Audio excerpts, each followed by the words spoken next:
Hey, everybody, this is Bruce Collins, the host of The Bruce Collins Show. I wanted to take a minute to talk about how I became a wrestling promoter, an author, and finally an AM radio host. Some of you may be interested in that, and I truly believe that you can do anything you want to do.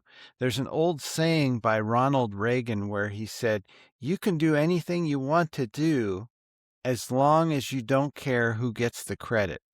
And so, while some of my ventures were not successful, I still look back with some fondness at the things I was able to do with my life.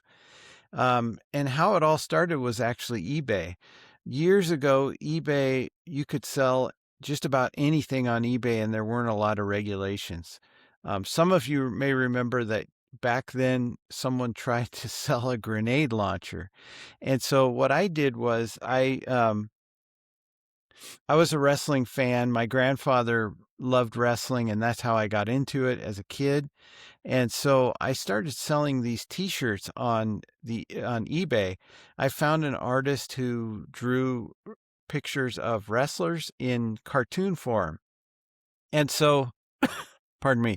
So I had him create a couple of pictures and I put them on T-shirts and I sold them on eBay. I think you would have trouble doing that now because nowadays, um, copyright and all of that, these companies actually have people who sit on websites like eBay to monitor that. Because years later, I knew a guy who was a good artist and he could draw a picture of Johnny Cash. Didn't say his name or anything, and I put it on a T-shirt. Tried to sell it on eBay, and the Cash family estate came back to eBay and said, "You shouldn't be allowing this." And while eBay didn't say it was a copyright infringement, they did say they would have to take it off of their website. So that was how I got started. And I also sold these T-shirts on the internet. And one day, the internet webpage was getting kind of popular.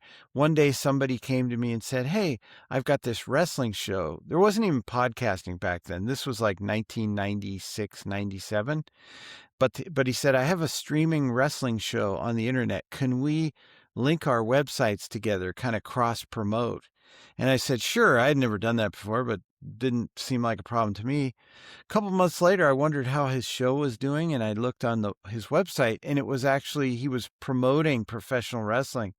And I said, "Hey, that looks interesting to me. What did you need to do?" And he kind of explained some of the things. You need liability insurance. You want to buy a title belt, probably, different things like that. And so I said, "Well, that's interesting. I think I'd like to do that." And so I started doing a wrestling promotion, and it wasn't successful. In fact, there's an old saying in professional wrestling: if you want to be a millionaire wrestling promoter, start with $1 billion. I mean, technically, there's really only been one company that's been successful in professional wrestling, and that's WWF/WWE. AEW is their competitor, but of course, that's funded by a very wealthy individual. So it's speculative if it's actually making money or not. But WWE has been successful. That's well documented. And I loved promoting professional wrestling, but at the same time, it was very hectic. You have to get all these wrestlers on board, and there's a lot of liability that goes into that.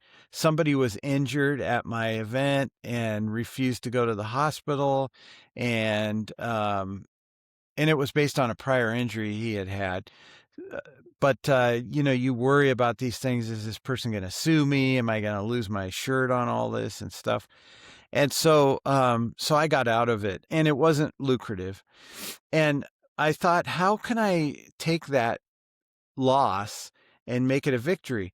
So I had found on Amazon, there weren't any books about how to promote professional wrestling. So I wrote a book called "So You Want to Be a Wrestling Promoter" with a wrestler named Rick Drayson. Rick Drayson was the middle Hulk on the Incredible Hulk TV show. So when Bill Bixby turned into Lou Ferrigno, Rick Drayson was the middle guy in that transformation. Didn't get a lot of credit for that, but that's who it was. And he was also a wrestler. So I wrote a book with him. He wrote the first half. I wrote the last half. and tried to edit his first half. And that book did pretty well. I mean, it wasn't like a bestseller, but we made money on it. And from that, one of my contacts in wrestling who played the part of a wrestling manager, his name was Brett Wagner. He had gone on to Hollywood and started doing things, being in movies, not main parts, but bit parts. And he was also the voice of Monster Garage. The host was Jesse James, but he was the voice of Monster Garage on Discovery Channel. Well, from that, he had an opportunity to do a nationally syndicated show called Monster Radio. And this just shows you, like, this is how you build success. You come up with a new idea, you innovate, and you go with that. And so he was now getting into radio. He was nationally syndicated. And he said to me, why don't you come on the show? And I went on the show. I made a joke, and they thought it was funny. And he said, why don't you come back next month? And I thought, they're going to get tired of me eventually just coming on and saying, hey, how are you doing? I'm doing pretty good. How are you? That doesn't make sense. So I said, and I was thinking about it in terms of professional wrestling and wrestlers who have a gimmick, right? So I thought, why don't you make me the book reviewer? And I'll basically use the books as props to make fun or poke fun at celebrities and well-known figures if they write a book. And so that's what I did. And I think it was a hit. We had people call in after I would do the book review and comment on it.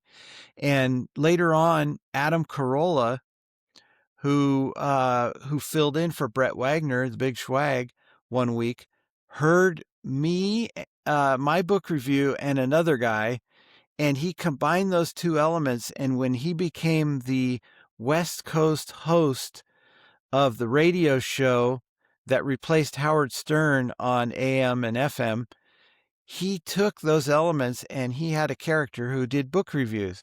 Now, I didn't take that personally. I thought it was actually a compliment to my creativity. And so it encouraged me. And Brett Wagner had a falling out with the producer of that show. It was nationally syndicated in 83 radio markets. So I said, I'm not done with radio. I want to keep doing this. Now, I didn't know where to start or how to get on a radio station or anything like that. So I started just streaming on the internet. And this was during podcasting, but I didn't even know what podcasting was. So I wasn't doing that. It was in 2006, so 20 years ago. And I was streaming live on the internet through this website that's now defunct. And eventually I met this guy named Rick Hendrickson, who became my producer, who had contacts in AM radio. And he was doing the producing over the internet as kind of a side hustle. So that was my in to AM radio. And the other thing is, all of these things brought other opportunities. I was contacted by an agent once to audition for a show called Decoded TV. That's all I knew. They said there's a famous author that's going to be the main actor in it. I turned it down, and not that I would have even been given the role had I auditioned, but I turned down the audition because I've heard a lot of like History Channel, A&E don't pay a lot of money, and I'd have had to have traveled and all that, and I just thought I don't want to do that. So anyway, I got on AM radio through my my producer. And the great thing about AM radio is if that's really your dream, there's a lot of open slots on a lot of local stations. And AM radio is not making a lot of money these days. And really, the only way you'll make money is if you're syndicated. But if really you just want exposure for your name to get on AM radio, it's actually not as hard as you think. What you would want to do is record your programs and present them to a station manager and just say, we'd like to have, time on your radio station. They may give it to you for free. They may ask for a certain amount of money. That's negotiable. But I think the future is in podcasting now, of course. And I'm on YouTube now, so I would recommend that. But I really, truly believe that if you have a goal in life, there's certain things you can do, as any of us have done, which is number one is seek a mentor, seek out someone who is doing what you want to do and see how they did it.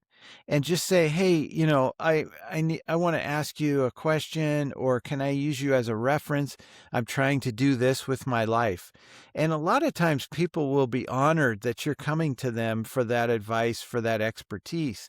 And so don't feel bad about it. You may get rejections, and then you may get someone who says, yes, I want to help you. And so I truly believe that you can do whatever you want to do. In the comments below, let me know what are your dreams? What would you like to accomplish with your life in the next 5 to 10 years? The future is always bright. Keep building on the future because you're going to be here, so you might as well make it worth your while. I want to thank you for listening. I hope you subscribe to this channel. We have a lot of great programs on the Bruce Collins Show upcoming and past programs. I have like 100 old radio broadcasts that I did on this channel. So there's a lot of content there if you're bored and you want to spend a few hours listening to me. Thanks again for joining me today. I hope you have a really great day. Take care.